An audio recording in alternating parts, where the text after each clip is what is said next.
what happens? What exactly happens when people get elected to office, especially if they're not willing to toe leadership's lines? That's what we're going to talk about today with Missouri State Representative Bob Titus. Bob, how are you doing? Eric, I am glad to be here. Good. I'm glad you're here too, because we chatted a little bit yesterday and you've got an interesting story. And I wish I could say it was unique to you or unique to Missouri, but it happens all across the country. It happened to me when I served in the Minnesota State House. But why don't you tell us a little bit about yourself? I think you got elected in 2022 for the first time. Yeah, that's correct. I'm a father of 10, and we homeschooled them all. And uh, basically, when most of my kids were growing up and out of the house, my wife gave me a boot and told me to go get busy. And she knew I was interested in politics. By the way, next week is our 42nd anniversary, so I'm glad to be thinking about that. But she knew I had an interest in politics, so I got involved locally, and we had a great chapter of people, good conservative group, and Yeah. so I got involved in that. And of course, in Missouri, we have term limits, and so when my state representative was going to term out, a group of us sat around in a circle, wringing our hands. Who are we going to get to do this? And so, so we strained our mind trying to find somebody to run, Yeah. and the man who's now my congressman pointed at me and says, "It's going to be you." Yeah. So, sure enough, I felt like it was it aligned very much with a calling that I felt like I had. So that's what we did. So that history for me kind of changed. I was told originally, "Hey, it's a part-time job, and so you can keep your business and do this." I said, "Okay, good."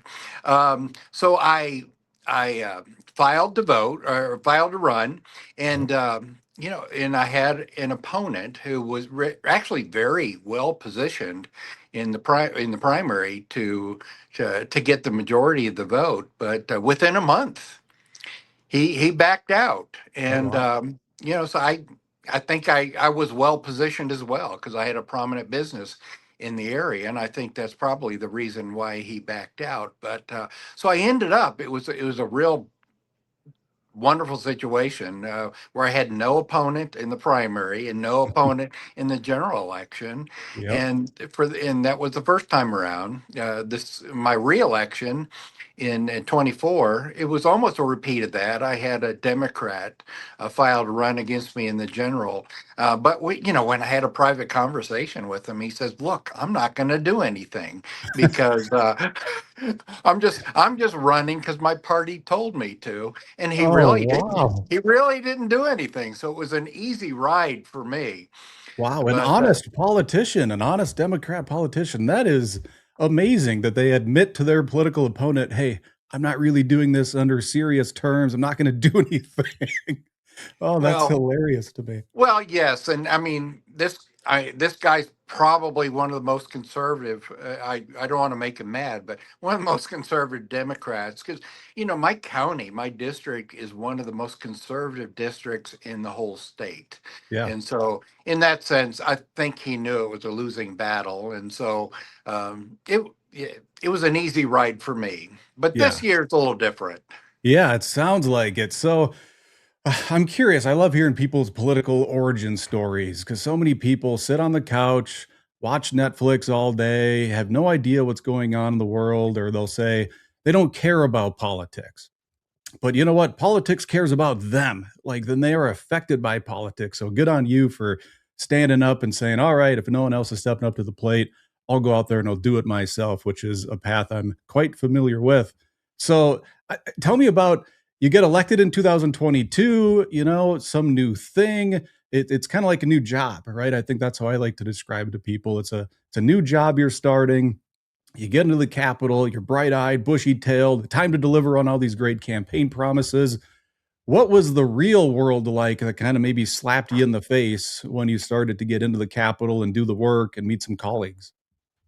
Yeah, I don't think I got close to the Capitol before, Yeah. the message started, being dumped on me the fact that no, the establishment is who you got to cater to. Yeah. And we have this supermajority, we have this order.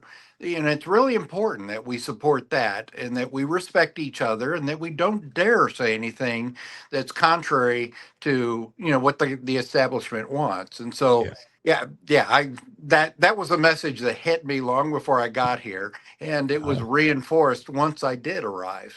Oh, yeah. I'm curious for you. So, for me, it was 3 days after the election in 2020. They said, "Get your butts down here. We're going to have our first caucus meeting." I mean, I'm assuming it's similar in Missouri, where as soon as they know who the new legislators are, they want to get their grips on you. Like, was that the what your how it flushed out for you? Oh, absolutely. And Yeah. I've seen it in action several cycles now where they take the freshman class and just spend a whole lot of time indoctrinating them. And that may be a little bit of an overstate, but persuading them, look, if Yeah. you're going to make your tenure in the House mean something, you've got to play by the rules and you've got to be a team player. You've got to support Yeah. the function and the success of the supermajority. And Yep. I knew right away that that wasn't a good fit for me, but it was what was interesting to me is how many of my freshman colleagues at that time um, bought into that. Yeah. and Yeah. and Yeah. And I think they take advantage of you as you're a freshman. You come in, you don't know what's going on. It is like a new job. You don't know how the process works. You don't know how to file a bill. Heck, you don't even know where the bathrooms are likely. So they kind of put their arm around the freshmen and I got you. I love that you're here. Thank goodness. We're so excited that you're here. The way they heap praise on these freshmen who are just oftentimes very gullible and just excited to have won. Um, and then in my mind, they abuse that ignorance. And I'm not using ignorant in a bad way, but they are ignorant. They've never been there. They don't know how stuff works. And then they have this new mentor that's going to show them how things work. And I think that's where I'll use the term indoctrinate or co-opt these freshmen to get them to fall in line with the rest of them. The first piece of advice when I got elected, a leader in the Republican caucus came up to me and he said, "The best advice I can give you is that for your next 2 years, you do nothing." He said, "That's the best advice I can give you. Do nothing. Just sit back and learn the process." And I had some very choice words. A lot of them had 4 letters for this particular leader because I didn't just bust my butt for all this time to get elected and then do nothing and take his advice. Did anything like that happen to you? Oh, absolutely. I mean, prevailing logic here is, as a freshman, you just sit back and you don't Yeah. say anything, Yeah. and you have to learn exactly how the process works. And part of it, and the unspoken part, is they want you to forget about all those wonderful conservative campaign speeches you gave, and forget about what your yard signs say Yep. about being a conservative. It's a new world. And Yeah. basically, yeah, we need to accomplish certain things as a supermajority, and conservatism has to go on the back shelf. Yeah. Now we have to govern, Representative Titus. Now we have to govern. We're tasked with governing. Forget lowering and shrinking the size of government. Now we actually have to do the work of governing. And that's the sort of stuff that they love to say. And I also was given the advice that now that you're elected, you have to go back and delete all of your old social media posts that you were campaigning. In other words, they're, in my mind, trying to say, let's delete the promises you just made while you campaigned, and we'll pretend they didn't even ever exist. It's gross. I honestly, I'm disgusted by it. But we're here to talk about kind of how this is fleshed out. So you've been there 4 years, and about a year and 3 months ago, you guys had your speaker vote after the 2024 election. And can you just kind of walk us through that day, what unfolded that day, and then we'll get to what you're living with now? Okay, so the speaker vote was one of the first things that we did when we started the new session last year in 25. Yep. And it was a formality because essentially the speaker had already been chosen from the Republican caucus, and they do that the prior year mostly to give the speaker, the incoming speaker, an opportunity to kind of set up their administration, and so I appreciate that. But as a conservative and as a newcomer to the legislature, I was really shocked that a lot of my well qualified conservative colleagues and people who I admired and followed and looked to for some of my legislative actions, they just, for the most part, they sat on their hands and they let, one individual run for speaker. And Mhm. so he was able to get the Republican nomination for that, and in the prior year, and so yeah, the formality took place in January of last year, where we had to take a speaker vote on the floor, and Yep. that of course included all of the representatives, Yep. and so that too, you know. Well, I guess approaching that vote, ordinarily for any kind of leadership position, they allow each of the candidates to give a speech. Well, late in 2024, after the general election, Mhm. one young guy, a a very courageous conservative, stepped forward. His name was Justin Sparks, and he says, "I, Mhm. in good conscience, I cannot allow somebody who who is not a bona fide um, conservative to take that seat." And so his name Justin Sparks. I might have said that, but he stepped up, and at the last minute, it was like 2 years, well, it was right after the November um, general election. So it was Yep. about 2 months before the speaker vote was actually made. Yep. Justin announced that he was going to challenge the speaker for that spot, and so it was a tough couple of months. And Yeah. it's correct. He did not announce beforehand that he had ambitions to do that. I think, in good conscience, he just couldn't allow that to take Yeah. place unopposed. Yeah, I was looking at scorecards that we put together in a lot of states that we operate in, and you've got a great voting record. You're at like 91%. I think that's a great reflection of your district. That's likely what they want you to be doing. And I don't know Speaker John Patterson's district, so I'm not going to claim to be the expert, but he has a 26% on our Liberty scorecard. So not exactly some Liberty champion. And whether people consider Liberty and conservative the exact same thing, I think there's probably a 90% overlap there. But um, so you get down to the vote, and it sounds like you and what, 8 or 9 other folks decided, you know what? We kind of like this Justin Sparks guy better.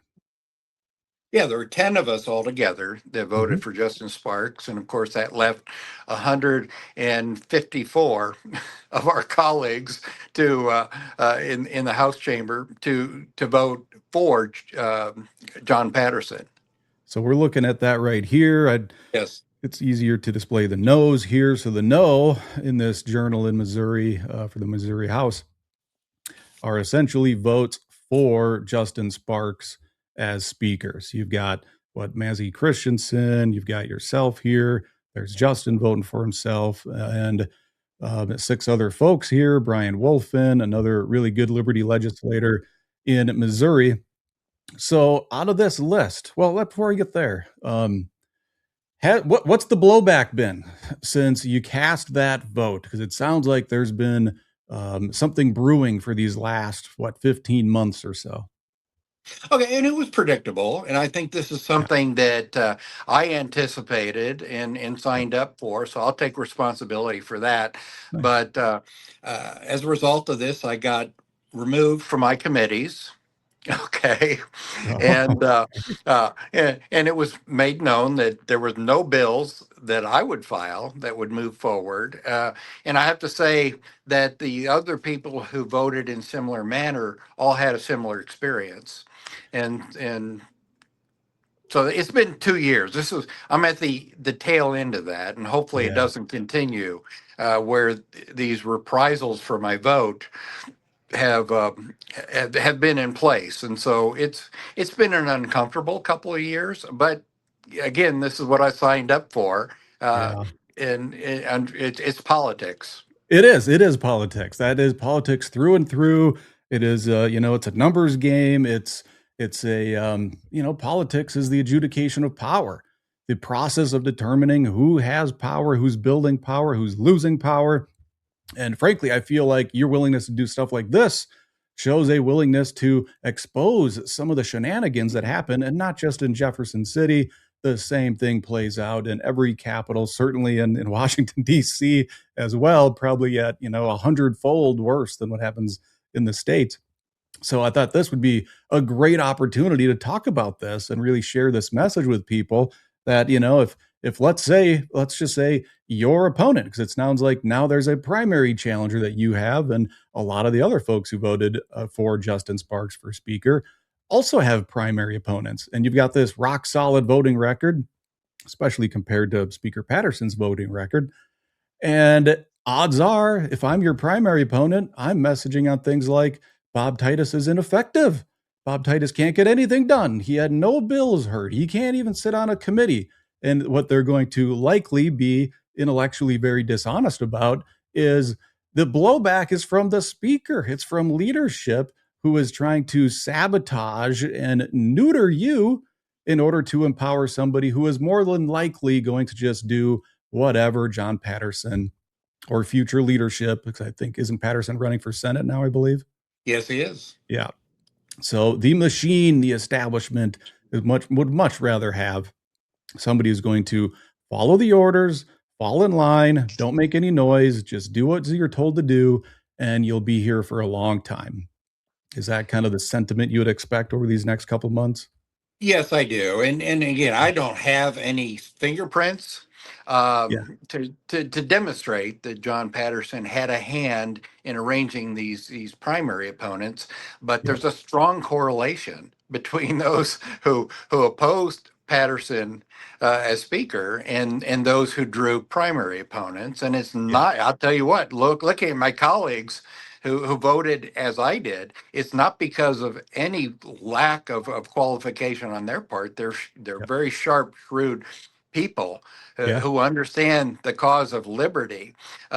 They drew primary opponents, and I did too, because we stood up against people who didn't have the best interests of their constituents at heart.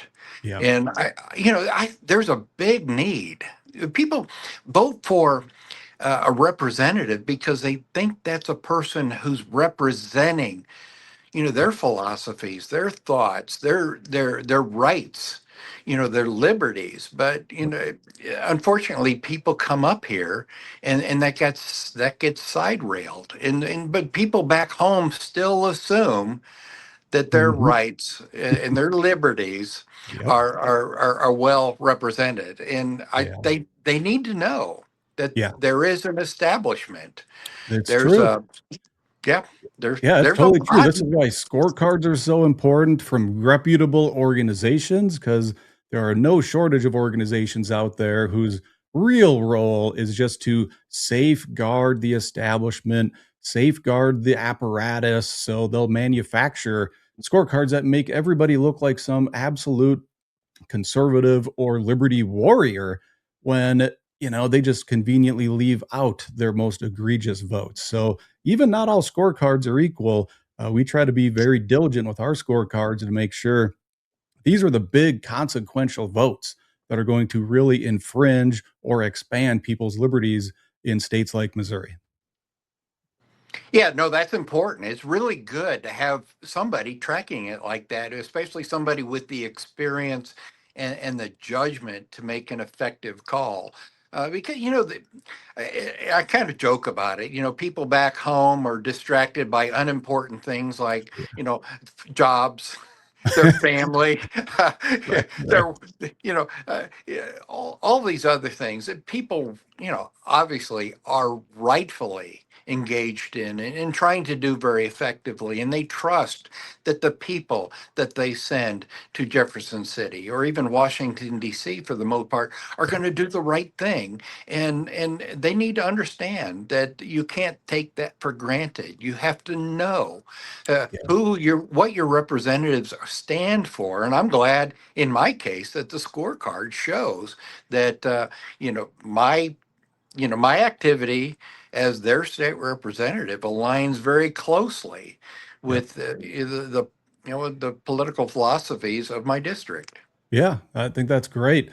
So the missing component here that we really should talk about is and we're kind of touching it, is how do people wield their own political power? And some of that has to do with one, they have to know what the heck is going on, right? They have to be informed. And if they're not informed, that's certainly what we do at Liberty Action is we email into people, we ask people, sign our petitions, tell us you want to stay posted with what's going on in Missouri.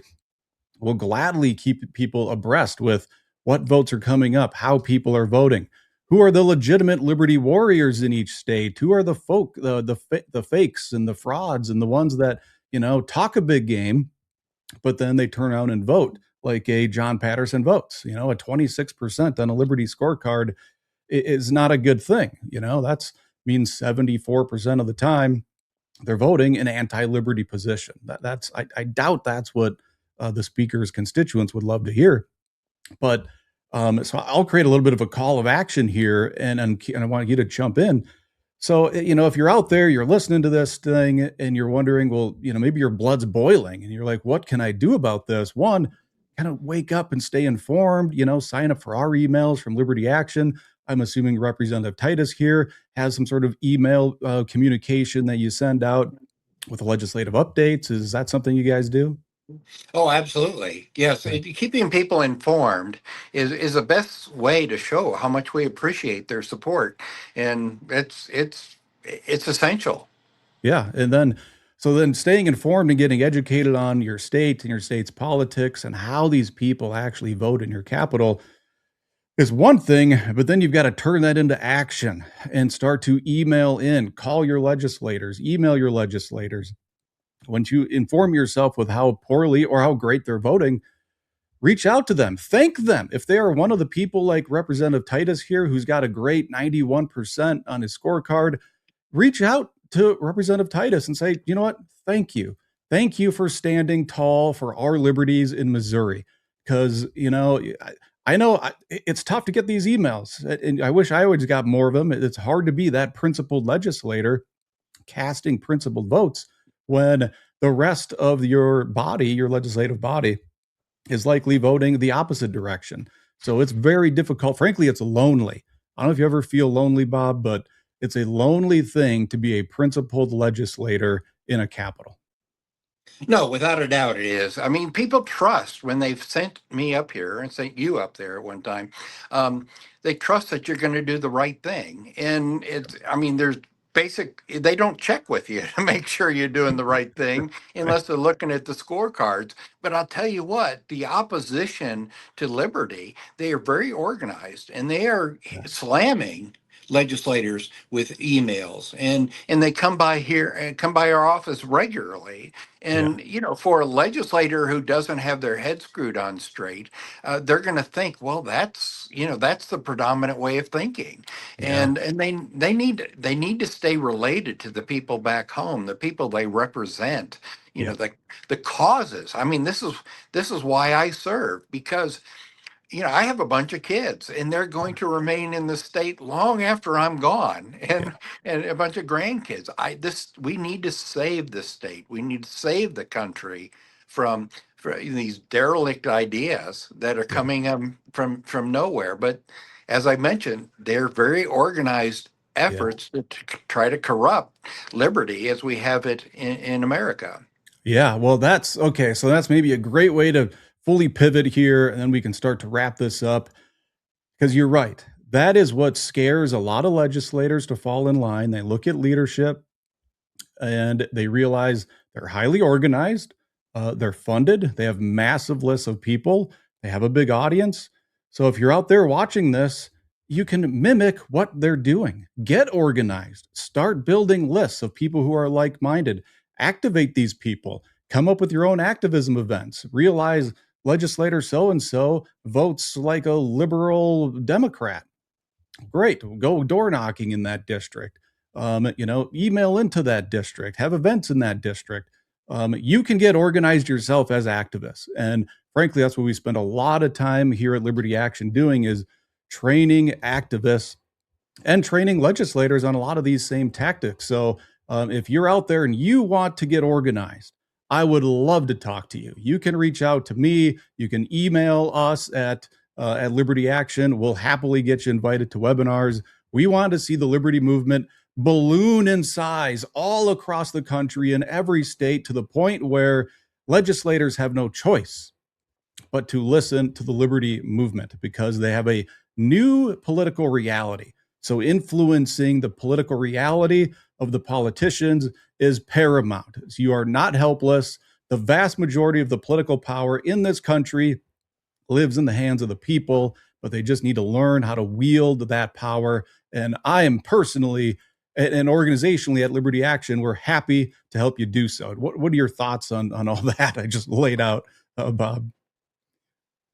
Well, I think that's where it's at, and I Yeah. think, as I mentioned before, I mean, people are rightfully committed to managing, their families and their churches Yes, and their and their absolutely. and their jobs, absolutely essential, and Yep. and they know of the Constitution of states and in our nation, and they take it for granted that those things are rock solid and concrete. Yeah, the words of those are, but Yeah. we have forces out there trying to corrupt it and Yeah. and undermine it every different way. Organizations um, y- like yours absolutely are essential to beat the drum of liberty. So and it's a great resource for people to get informed and to get involved. But that you know without that, then a single legislator coming up here to try to make a difference is completely powerless and subject to the control of the establishment or the swamp, if you want to call them that. And I don't want to be powerless. So it's the power comes from the people and the Yes. people I serve, and that's what keeps me going. Yeah, I love it. Well, I always end these videos like this, and why don't you hang along and we'll chat a little bit afterwards here. But if you're out there and you're watching this and your blood's boiling and you're tired of these pseudo liberty warriors, if you're tired of being politically ignored, if you are tired of being politically disrespected, if you want to be politically respected, you must be politically feared.